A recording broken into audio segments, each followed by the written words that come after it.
All right. Well, good morning, good afternoon, wherever you may be joining us from. I want to welcome all of you to this month's edition of the Beyond Compliance webinar and podcast series. Brian Sharp with SafetyChain Software, and want to thank so many of you for joining us today. This is fun interview edition. If you have not participated in one of these in the past, I think you're going to really enjoy this as we talk about this series being built for you and by you. In our community out there in food safety and quality. One of the things we love to do is share success stories, and this is obviously a success story about a SafetyChain customer, and we're really proud of that, and I think we've got a cool story to share here. But it's also important to know that whether you're working with SafetyChain now or not, this is something I think you'll be able to learn and take away some really valuable information from, and obviously we hope you see a couple of things. One is that you can do it, and I think that's what the Death Wish story is really all about. And the second part is, hopefully SafetyChain can help you get there, right? So in this edition, we're going to be interviewing Death Wish Coffee, a customer here at SafetyChain, and talk about how they went through the process of going paperless and mastering SQF in a very, very short period of time. And I'll be introducing our guest here shortly. But before we do that, we'll get into a few basics for those of you that might be joining us for the first time, and we got hundreds of you joining us today, which is really cool. So first, thanks for being here. The second part is these are really designed to be educational series that we're sharing best practices and strategies and technology, and in case of today, stories of success from fellow practitioners and colleagues that are really in the trenches doing some great work. So we want to encourage you to, one, please keep coming back. You keep coming, we'll keep putting them on, but definitely want to encourage you to share ideas about topics or even presenters that you would like to hear more about. So thanks for being part of the community. As I mentioned, we put these on as the sponsor at no cost, and you'll hear a lot of great stories and strategies and techniques from the thought leadership side of the experts that are out there that we're lucky enough to have join us. And then we're on the technology side. So a lot of what we share during this series, we can help you execute better and faster and easier as it comes to food safety and compliance, quality assurance, supplier compliance, and so forth. Really anything that you're doing in your facility that revolves around capturing, managing, or analyzing data from the time you receive it to the time you ship it, that's where we do our best work. So we'd encourage you to check us out at SafetyChain.com, and we'd love to hear what you're working on this coming year. Before we get started, a few housekeeping items. One is that we try and keep these fun, right? So this is an informal but professional format. I think you'll really enjoy our guest today. It's a fun guy, fun company, and we want to keep it that way. But we also know we're talking about some serious topics, so we hope that you'll enjoy the approach we take with this, very conversational. And with that in mind, these are for you. So I want to encourage you to ask questions. So this is a question-based format. Obviously, we're going to have some good questions for CJ here, but want to encourage you, if there's something you want to learn more about from them or their story, fire those away, and we'll do our best to get to those at a Q&A at the end. You'll notice just the panelists are displayed, so when you do send some questions, it's not broadcast to everybody, so we'll do our best to work through those, but you can rest assured they're coming just to us. And then probably the most common question out of the gate is, if we're recording this, the answer is yes. And we'll be sharing both a link to the recording and replay along with the slides that you can, review again down the road or share with your friends and colleagues, which would be awesome. If you have any audio issues, we're on a webinar service, and stuff happens. So if you have any issues, usually the go-to move, swap over your audio. You can use phone or computer. We also have Anne, who is behind the scenes. She'll be monitoring. So if you have any challenges, use the chat box and she can help you there, and use the question box for submitting any questions that you may have coming in. So with that, we're going to go ahead and dive into our interview here. And as I mentioned, this is really a great success story that's really just starting, frankly, with Death Wish Coffee and SafetyChain. And we're going to talk about how they've been able to go paperless quite quickly and really make some great inroads with their SQF program. And so with that, I want to introduce our man of the hour here, CJ De Luca, who's the QA manager over at Death Wish Coffee. He's been in and around the food and beverage industry for 16 years and has spent a couple years at Death Wish Coffee. And as I think many of you can relate to, really came in to spearhead this type of change. So CJ, first, let's make sure you can hear me. Are you on? And welcome to the interview here. Yes, I'm here. Thank you for having me. I'm excited to get this going. Yeah, this would be fun. We were joking earlier that we're both drinking Death Wish coffee right now, so this could get fun, right? So if we start talking too fast, you'll know what's going on. So yeah, there's a lot of caffeine going on right a now. lot of caffeine, yeah. So that would probably be a good stepping off point for those that are not familiar with Death Wish. We were fans before you became a customer, so it's made it really fun for us. But can you talk a little bit about who Death Wish is, just for anyone in the audience that hasn't heard of you guys before? Yeah, Death Wish. We're a small coffee company based in upstate New York. I think we're about 32 employees at this point. Started in a basement of a coffee shop in Saratoga. The owner, Mike Brown, who's still the owner and CEO of Death Wish, his customers kept asking for a stronger coffee, and he did some experimenting and came up with a recipe on how to get Death Wish, and started by selling 1 bag a month online, and then 2 bags, and it grew and grew and grew, and now we're selling millions of pounds a year.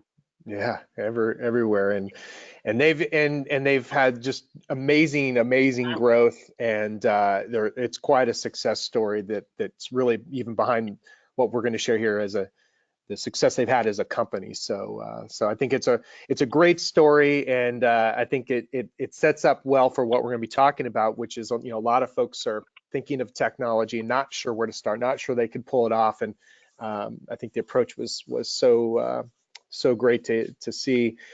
Just to give some context for those that are on the call today, and what we're talking about. So CJ gave a sense of their size. So small company, even smaller FSQA team, which I'm sure many of you can appreciate, whether you're in a big company or not. And what they were looking at initially with us was is our food safety and quality assurance modules. So just to kind of give you a sense of what we're working on. 3 facilities, I think, located, CJ, right, in kind of the same general area, but really 3 distinct different buildings that provided some of their own challenges. Yeah, that's right. Yeah, and then I think the real driver here was really and we'll get into this in a moment here, but really was a very paper-driven operation before CJ arrived, and that was kind of the genesis of the project, but we'll talk more about that in a moment. And I think the other thing that's interesting, and CJ, you'll talk a little bit about this, or maybe you can share more now, is that there was literally no SQF experience on your team. Is that right? Is that a fair way to put it? I think that's a very fair way to put it. Yep. So we're starting from scratch. We got paper, very little experience, small team, and really a big driver to put technology in for a few reasons. And so we'll start kind of with that part, which is, a lot of the folks that are on the call, we hear and see a lot of different reasons why customers come to us, and a lot of them boil down to very similar things, although they start differently. And I think I wanted to share this because I think whether you're a large multi-billion multinational company or you're a smaller startup, maybe like Death Wish was years ago, we're facing very similar challenges in this environment for FSQA. So could you talk a little bit about, as you started thinking about technology, what were some of the things that were on your radar that we've kind of maybe noted here, and anything else that you might want to add? Right. Yeah. So we were really going into this whole SQF process with a blindfold on. No one had any experience with this. We didn't really know anything about it, what it was, what we had to do, or the undertaking that we were getting ourselves into. We were already keeping paper records for, lot traceability, production numbers, sanitation checks, things like that. We had all started to build from scratch, from the ground up. And as I learned more about this SQF process, and taking classes and watching webinars and reading codes and modules and everything, I realized that we are going to need to do a lot more of this documentation. you'd get buried very quickly in all of this paperwork. And I wanted to get ahead of the curve on that so that we weren't trying to compile binders and folders and weeks and months and years of all this paperwork together. So like technology was definitely the way to go in my point of view. And I'm sure we've all had this issue of reports getting backlogged or getting fudged and kind of, I don't want to say falsified, but not correct. I wanted to nip that in the bud as well, not have any doubts with that. But yeah, it was really the biggest challenge I knew coming up was all this paperwork, getting all the documentation that we needed, checks on this, checks on that, and just to find a way to make it easy. And this was a no-brainer for us. Yeah, that makes a lot. And I love how you say it was a no-brainer, right? That you guys kind of looked at it that way. And I think a lot of people feel that way. And then it's, okay, well then what? And I know a lot of the folks listening can appreciate, you even at your size, you were already buried in paper, and then you look at the daunting task of going SQF and all those other things and what that adds to it. You added one more thing, CJ. You talked a little bit, so you mentioned it real briefly there about the record keeping and making sure it's accurate, but there was also an accountability piece for this. Can you talk a little bit about that? I mean, it was beyond just making sure the records were right. It was really about them kind of a little bit of a culture shift for you, if I recall. Yeah, absolutely. With no one likes doing paperwork, obviously, and right. I mean, I still don't even like it. But by introducing, thinking about SafetyChain, going to this technology, we were able to kind of get the guys excited about record keeping. And now it adds that factor of accountability where if your paperwork or your checklist isn't completed, I know exactly who to go to. If something's wrong, we know exactly who filled that report out, and we can address that issue before it becomes a major problem. Right. No, that's good. Yeah, having these guys kind of take ownership of the process and really, it expanded, I guess, my hands out further into the floor where now these guys are seeing this SQF process. They're learning about it as they go too, and they're filling out these records and they're getting more familiar with food safety and things like that. Yeah. Very, very good. I think that, just if you talk about labor challenges in general, and then you go layer deeper into the accountability and getting them bought in and let alone excited and taking ownership, I think that's something you guys did really well, which we'll talk about a little bit as well. So let's dig a little bit into some of the considerations and some of the challenges you were up against, because I think a lot of people can relate that, gosh, we got so much paper. We would love to be more efficient. We would love to have the data, to make better decisions, all these wonderful things.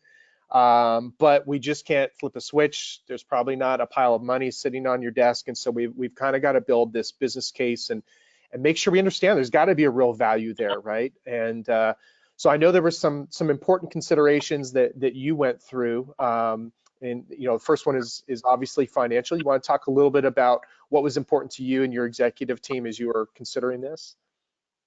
Oh yeah, I mean, budget is always a factor when it comes to bringing any type of new machinery or technology into a plant. But we needed to look at what the system cost us compared to what it would potentially cost us to not have it in place. And that was really the driving factor right there. That was, I guess, what you could say, put the nail in the coffin for that sell. But it was a little tough at first. But after seeing the areas, that SafetyChain could help us improve in, it became easier to see that value and the ROI on that. I mean, I know we talked briefly about it. We occupy 3 separate buildings in the business park, and we had just finished installing and upgrading Wi-Fi in all of them. So SafetyChain, would come in handy for having all those buildings be able to kind of communicate with each other. And then, back to the back end on my desk where I can see all the reports in real time and all the statistics and everything. But yeah, I mean, if we kind of realized that if we did not put something like this in place early, that this could kind of snowball out of control, and we'd lose access to, the major retailers that we want to get into, which would lose us money. And ultimately, you never want to go there, but potential loss of jobs. If we can't sell the product, then no one's going to be working here. Yeah, because you're at a really important tipping point in your business, and I think one of the things I really appreciate about your approach to this is it's not just what does the software cost and what's the ROI maybe on some of the real easy to measure things, but one of the things you guys really looked at was, if we don't have it and we can't get in there, you actually went through some calculations, if I remember correctly, right? That you actually kind of calculated out if we can't get into some of the major retailers like the Walmarts of the world, this is what it's going to cost us on the bottom line. Is that kind of a conversation or process you went through with some of your team? Oh, absolutely, definitely. We looked at what we were expected to do in some of these larger stores, and you take that away, and suddenly your numbers don't look so good anymore. Right, right. And I think like a lot of other folks, this is a reality, right? The reality is you're competing for dollars inside the business, with machinery and all the other equipment, which is sometimes, it's shiny and it's physical, it's sitting there, you put your hand on it. So that's a real thing there. And obviously, like you said, trying to figure out how to make sure, this is usable and effective across three facilities. You also talked about a little, again, going back to culture, which I think is something you guys did a really nice job of. I think it's a big part of your business in general.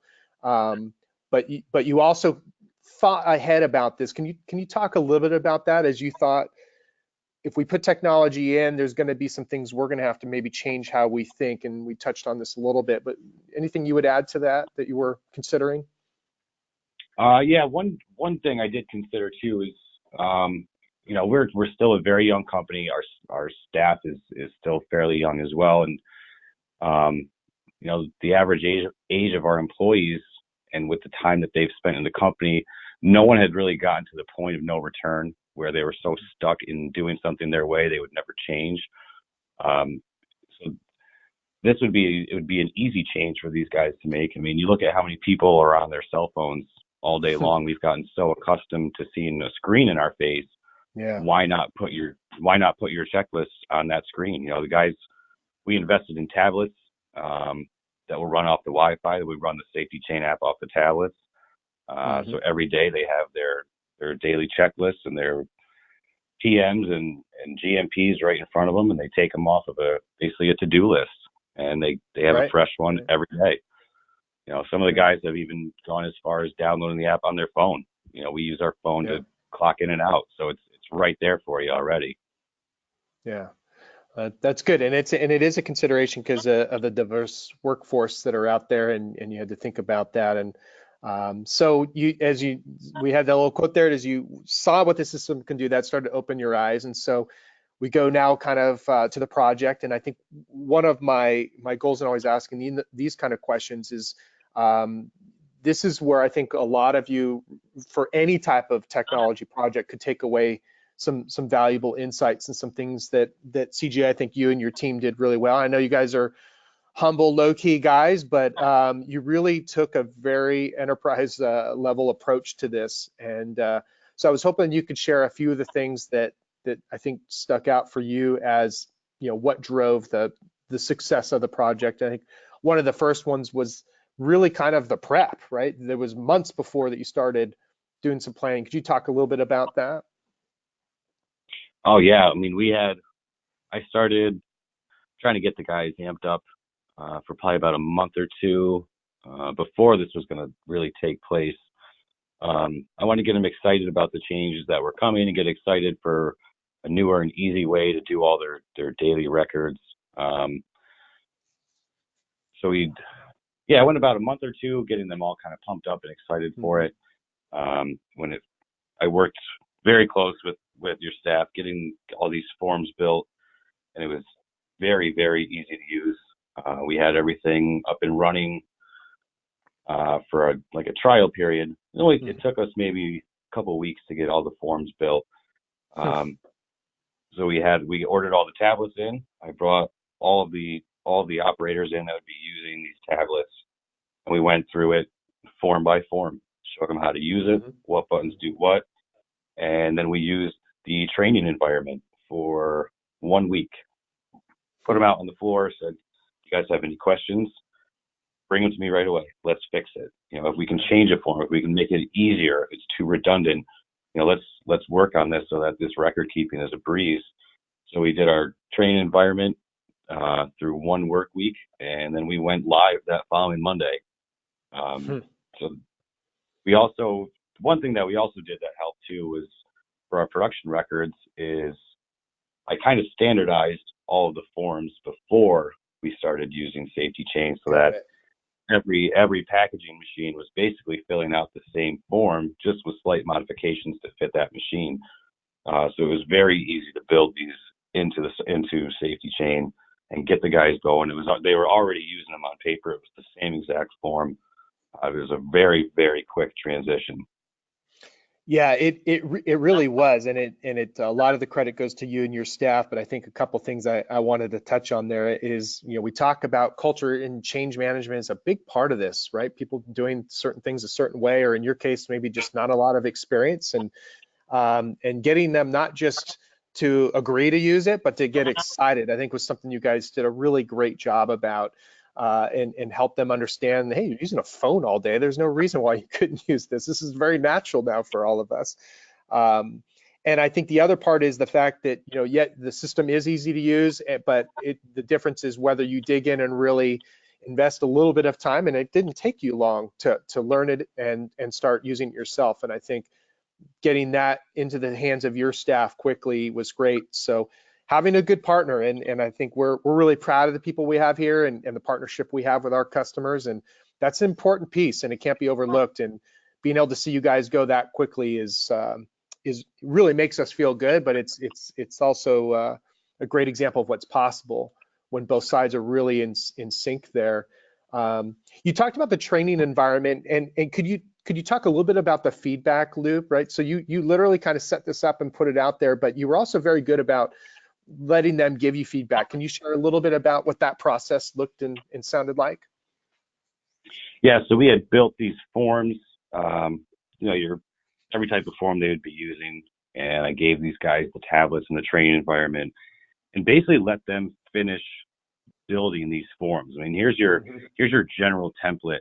This is kind of what is required of you, but what else would you like to add? What problems are you seeing? What doesn't make sense to you? What do you want to see on it as well? And by giving them, that kind of freedom with, tweaking the forms the way that they'd kind of like them, kind of makes them take a little more ownership with it, and they're, don't have a big problem filling them out when they need to be filled out. And, because there's things, that they see on a daily basis that I don't see. For sure. They say, hey, there's something on here that I check every day that you don't have on my checklist. So I'd come in and add it. They were very vocal about getting back to me with any issues they found, anything, if one of the buttons didn't work, we fixed that too. And so I really kind of, after we started it, I kind of put it up in their hands and let them run with it.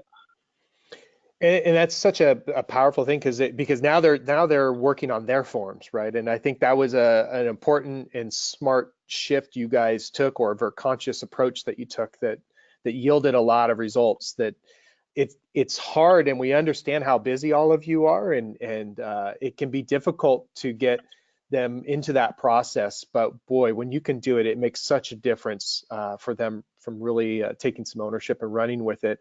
The standardization you did, again ahead of time. I mean, that's a big one. It's one of the big reasons people come to us is that they do want to be able to standardize amongst different facilities and processes and that sort of thing. And you did that before building the forms. And again, I want to point out how important that is. Was that a difficult process for you, or did this kind of force you to just finally, I'm sure it was on your list since you got there and got it done. I mean, what would be your feedback on that process? Yeah, we were using a bunch of different forms, different templates to record all of the same information. It just didn't really make sense to look at different, 3-4 different types of forms for the same thing, but just converted all of them basically into the same exact form, just with, the different, the slight tweaks that you needed to make for each machine. But I mean, that was a big help. I mean, especially when you're still doing pen and paper, and it's, you're flipping through page after page, and it's such a hassle. It was it just didn't make any sense. It was dumb. Oh, to kind of standardize them and then be able to, basically plug and play, building all these Right. forms into SafetyChain was a piece of cake. That's great. And being able to consolidate, right? So standardizing is one real value, but the other fact, like you said, is getting rid of 3 or 4 forms into one can make everyone's life a little easier. That helps you. That helps a little bit on the floor too, where they're not a little more patient with you when they realize, oh, I don't have to do so many forms now. That's good. Yeah, yeah, absolutely. Very, very good. And one quick thing I wanted to touch on too, I think you guys also did a great job on is the Wi-Fi and the technology, and you were working on your food defense plan, and we're working on cameras, and you really focused on getting Wi-Fi in place, not just for those, but also thinking about this. And I think some of our more successful customers really make that consideration and that investment. I think that was one of your pieces of advice there is, don't skimp on the Wi-Fi because it can really benefit you. Even though our system works in offline mode, which is great, and we're one of the only ones that will do that, but having that Wi-Fi access makes life a lot easier too. Yeah, absolutely. I mean, especially when you're concerned about your food defense and compliance, like, don't underspend. You're gonna have to end up doing it 2 or 3 times. So, it's a big bite out of the wallet, but you have to do it if you want to stay up on it and do it once. Just do it one time. Yeah, it ultimately save you a lot of money that way. So that's a good segue here for talking about, what were the benefits, right? So a lot of folks like you come into an organization, you have ideas, you're kind of brought there to bring some change, right? And then you make this bold decision and this aggressive push, and so now what happens, right? What are the results? What can we do to show to your executives that this investment of time and resources is really paying off? And so some of the key initial benefits, and these were really ROI drivers for you guys, were around time and waste. Can you talk a little bit about and we're still early, right? So this is early stages here, and you're already seeing these things, but you want to talk a little bit, CJ, about some of the time and waste savings that you've seen so far? Yeah, like you said, this is still very early. We're still finding more and more ways that we can use SafetyChain around the facility, but I mean, freeing up time around the plant, it makes your record keeping, it cuts that time into seconds. It's easy now. So now we can focus on the things we'd rather focus on rather than record keeping. But we can do more inspections, more physical inspections throughout the plant, walk the plant more. Mm-hmm. Focus on our other projects that we have going on. Everyone here wears multiple hats, so it's you're always getting pulled in different directions. So now you have a little more time to kind of give your other team members the time that they need. It also helped us to start tracking things we weren't tracking before, like waste. Now we had the ability to, we just never did. So now it's built into these daily checks that have to be done every day. So now we're constantly getting fed the data that we're looking for. We used to never really had an idea of how much scrap we had, and when we started recording this earlier in the year, we had noticed a big drop in our scrap for the day. Say we'd go to 500 prints a day to 100 prints a day, and then you relay that information to the team members, and it starts to become kind of a challenge now to see how low they can get it. If they can beat yesterday's scrap number. Yeah, I love it. It gives kind of little incentives, things like that. But it's interesting to see. Now we're looking into systems like an OEE system, different ways to track all this. The guys are really wrapping their heads around, like, how can we improve our process? Like, now they're noticing waste in areas that we didn't really notice before that we're trying to cut down on. So it's gotten everybody really involved when they start seeing all of these numbers put together.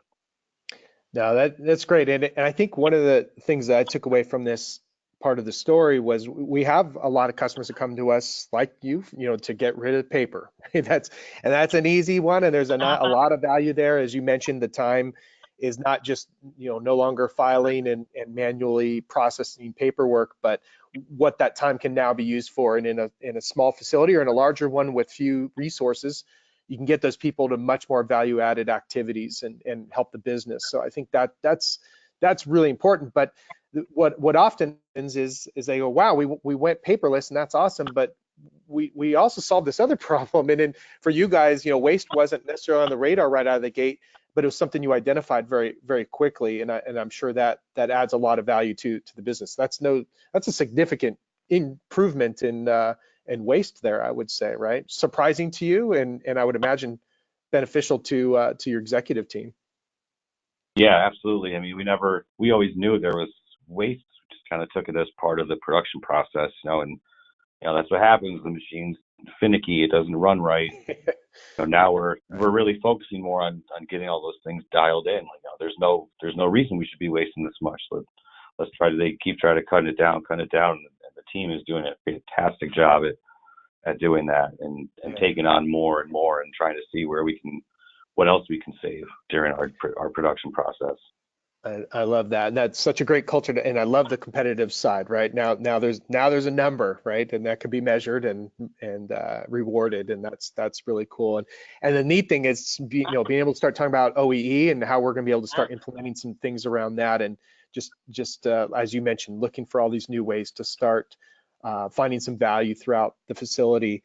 I know there were some other things, and you've touched on some of these, but some of the benefits that you're seeing again early on, and any of these here that you'd like to touch on or add a little color commentary to? Yeah, I mean, record keeping has definitely gotten more accurate. You're not trying to decipher numbers between a couple of people's handwriting. We still keep a hard copy for reference, but that's just good, I think, habit to have. We are able to address issues before they become problems. One example, we had a crack in one of our cooling trays on the roaster, and we were able to get a welder in here before it spread across the entire cooling tray. Then we were out without a roaster. Right. It definitely bumps up the accountability. If a guy's saying that he's doing this maintenance check and the thing's broken, well, I know you're lying. So these guys, you have to do it. It does kind of holds everyone to a higher standard, I feel. Yeah, it's that real time. You talked about that from the very beginning, that real time data allows you to do that in a way that you just simply couldn't. I mean, like you said, I think we hear that a lot, right? We want to do this. We know we should be doing it. We just don't necessarily have a way to do it, or an efficient way to do it at that. One of the big drivers, CJ, for you really came from the sales and marketing side, right? Was as a company who's growing quickly and emerging, but realize there's definitely some hurdles to get into and expand through retailers. I think Walmart was one of the big ones, and there's a couple others. Could you talk a little bit about that being the driver and what that helped you get into and in terms of those retailers? Yeah, we our goal is always to you always want to grow, but you don't want to sacrifice that quality, and quality is one of our top priorities. So this was put on me to go SQF, and it took on a life of its own getting into this thing. But yeah, we wanted to get into the Walmarts and everything, and this was definitely the way to go. It was pretty intimidating at first, because when you first start out, you kind of see all the major brand names, Albertsons, Kroger, all these huge companies, with plants all over the place and thousands of employees. We're a small warehouse with 32 employees, and I was like, oh man, is this really for us? Like, is this really the route that we should be going? But right, it's definitely made us a much better company for it. And I think it was definitely the right way to go. Yeah. Who are some of the retailers we would know or recognize, or where could we find you now as a result of that? I know you're in Walmart now, right? Yeah, we are in Walmart. We're expanding to even more stores across the country. You find us in Kroger, Price Chopper, basically any grocery store in New York. Mhm. I believe we're in Big Y, Hy-Vee. I was just in Jersey Shore this past weekend. I found us at an Acme grocery store out in Jersey Shore. Um, and I had to use we have a store locator on our website, and I actually had to use that because I didn't bring anything with me that weekend. Needed some gear. Oh yeah, no, we're Yeah. all over the place. And Cool. they just keep Yeah. growing. It just keeps growing Yep. and growing. Retail, they're taking on more. It started with just single serve cups, and now they're expanding to ground and whole bean coffee as well. Yep, yep. Very, very cool. Yeah, we're seeing you all over the West Coast as well. So I think kind of in summary for those of you that are watching, I think I mentioned earlier, we have customers come to us for a lot of different reasons. They tend to fall in these three buckets, right? Depending on how you describe them and what's most important. But I think CJ, you've mentioned a lot about productivity, right? It's faster and easier to not just capture it, but also to process it and analyze it and make those faster decisions. And we haven't really touched on the audit part and how much faster and easier that is, and taking the guesswork out of it. Right on the compliance side, it's SQF, which was a huge driver for you, and you've now been able to conquer that and continue to grow and even get better. And early detection of things, so like you said, you can be more proactive, and then the profitability is a very key part. And I'm sure from your perspective, being able to show that, hey, the FSQA guys can add to the bottom line, right? And this isn't just fluff. These are real dollars that now you have visibility across all of your facilities, but also able to help support the company grow into these larger retailers, and then really start looking at the data for that continuous improvement. Anything else you'd add in terms of benefits and things that you're seeing thus far early in the process? Uh, yeah, you really touched on most of them. Just being able to see your compliance percentage, you can start trending. What reports tend to have issues every time they come in, exactly where, who's filling them out. You can really, when you start digging into the analytics of it, you can really, really pick those things apart. Um, but it's nice too. It's nice at the end of the day to kind of look back and say, all right, we're at a 99.9% compliance rate. We're doing Right. pretty good. Yeah, absolutely. Yeah, it's good. Like you said, no more guessing, right? Now the data tells that story. That's really powerful. Good for you guys. So um, one of the things, CJ, I always love to do when I get a chance to do an interview like this is ask your advice, right? So I like this question kind of as that golden nugget question, right? So if we were all hanging out at a trade show and there's a table of us and there's a handful of people that are in the same boat, right? So they want to go paperless. They know the challenges they're facing, and they're trying to figure out how or why should I get going. And I would ask, what would you tell them, right? So any learnings that you have from going through this process, any advice that you would give to anybody? I know this is one nugget that I took away, but feel free to share about this and any other advice you might share to some of your colleagues out there.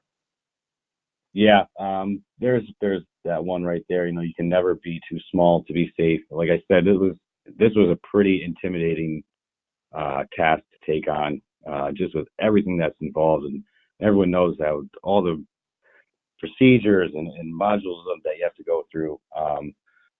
But you should always want to be better. I know that we're definitely a better company for going through this process, and it's just the right thing to do.